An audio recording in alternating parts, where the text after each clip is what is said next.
The Tortoise and the Eagle. A Tortoise, discontented with his lowly life and envious of the birds he saw disporting themselves in the air, begged an Eagle to teach him to fly. The Eagle protested that it was idle for him to try, as nature had not provided him with wings. But the Tortoise pressed him with entreaties and promises of treasure, insisting that it could only be a question of learning the craft of the air. So at length the Eagle consented to do the best he could for him, and picked him up in his talons. Soaring with him to a great height in the sky, he then let him go, and the wretched Tortoise fell headlong and was dashed to pieces on a rock. The Kid on the Housetop. A Kid climbed up on to the roof of an outhouse, attracted by the grass and other things that grew in the thatch, and as he stood there browsing away he caught sight of a wolf passing below, and jeered at him because he couldn't reach him. The wolf only looked up and said, "I hear you, my young friend, but it is not you who mock me, but the roof on which you are standing."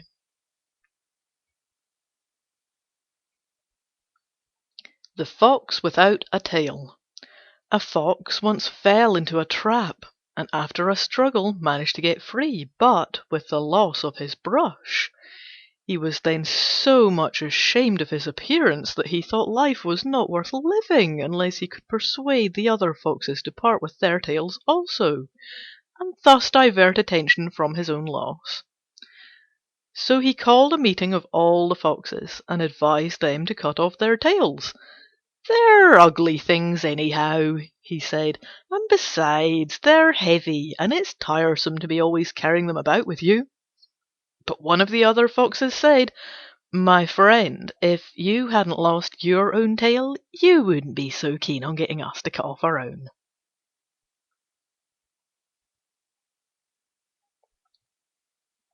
The Vain Jackdaw.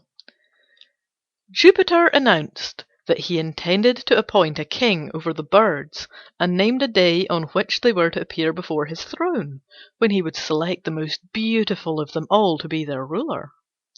Wishing to look their best on the occasion, they repaired to the banks of a stream, where they busied themselves in washing and preening their feathers. The Jackdaw was there along with the rest, and realized that with his ugly plumage he would have no chance of being chosen as he was.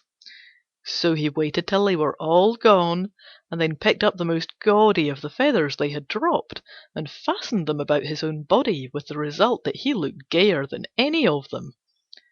When the appointed day came, the birds assembled before Jupiter's throne, and, after passing them in review, he was about to make the Jackdaw king, when all the rest set upon the king-elect, stripped him of his borrowed plumes, and exposed him for the Jackdaw that he was.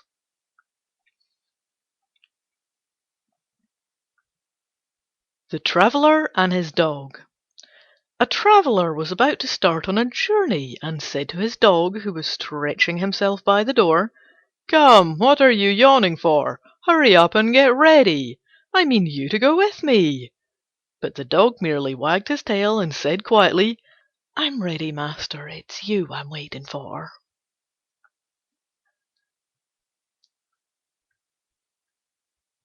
The Shipwrecked Man and the Sea.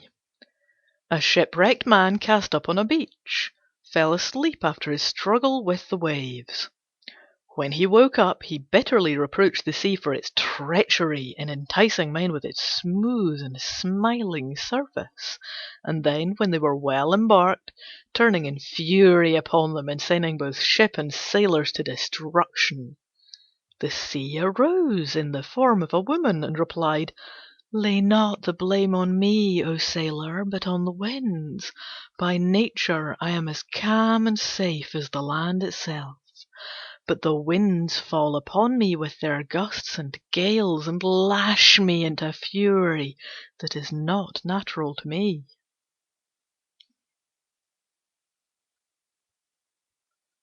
The Wild Boar and the Fox.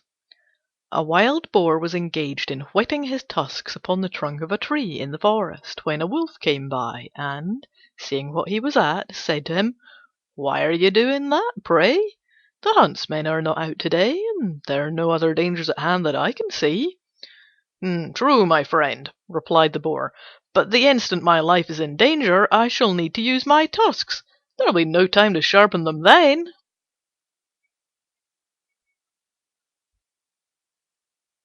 Mercury and the Sculptor. Mercury was very anxious to know in what estimation he was held by mankind, so he disguised himself as a man and walked into a sculptor's studio where there were a number of statues finished and ready for sale. Seeing a statue of Jupiter among the rest, he inquired the price of it. "A crown," said the Sculptor. "Is that all?"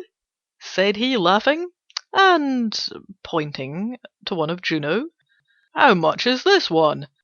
"That," was the reply, "is half a crown." "And how much might you be wanting for that one over there now?" he continued, pointing to a statue of himself. "That one?" said the Sculptor.